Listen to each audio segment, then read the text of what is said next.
Bonjour Gaëlle. Alors quand nos enfants sont petits, jusqu'à 12 mois à peu près, on a l'habitude de les voir jouer au sol ou à quatre pattes. Et puis avec l'apprentissage de la marche, ils commencent à vouloir toujours être debout. Est-ce que c'est normal ?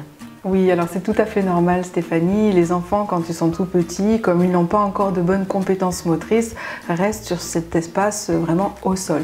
Et puis au fur et à mesure, ils commencent à se verticaliser, découvrir la marche, et alors pour eux, c'est le paradis, un nouvel univers qui s'ouvre à eux. Et là, il s'ouvre à eux, mais pas de façon très stable. Les équilibres peuvent être encore précaires, et même s'ils ont envie de découvrir cet espace beaucoup plus haut, il faut mettre à leur disposition un mobilier adapté et des jeux qui évoluent en fonction de leurs besoins et de leur centre d'intérêt. Alors justement, qu'est-ce que tu pourrais nous proposer comme jeu pour les aider à découvrir cette verticalité ? Alors déjà, adapter le mobilier, ça c'est important, c'est déjà retirer tout ce qui est fragile et tout ce qui est dangereux parce que votre enfant va vouloir se redresser et s'accroche partout dans la maison.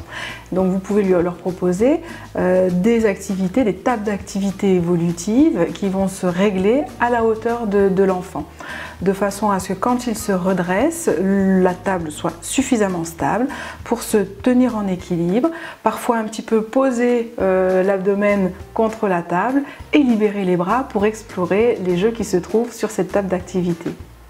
Et alors si on va un petit peu plus loin dans ces jeux sur cette table, qu'est-ce qu'ils vont permettre de développer chez l'enfant ? Oui. Alors, l'enfant teste ses équilibres, c'est encore un petit peu précaire, mais du coup là on lui a mis du mobilier qui est adapté et qui lui permet d'organiser mieux ses gestes et parfois de lâcher un peu ses deux mains pour pouvoir manipuler.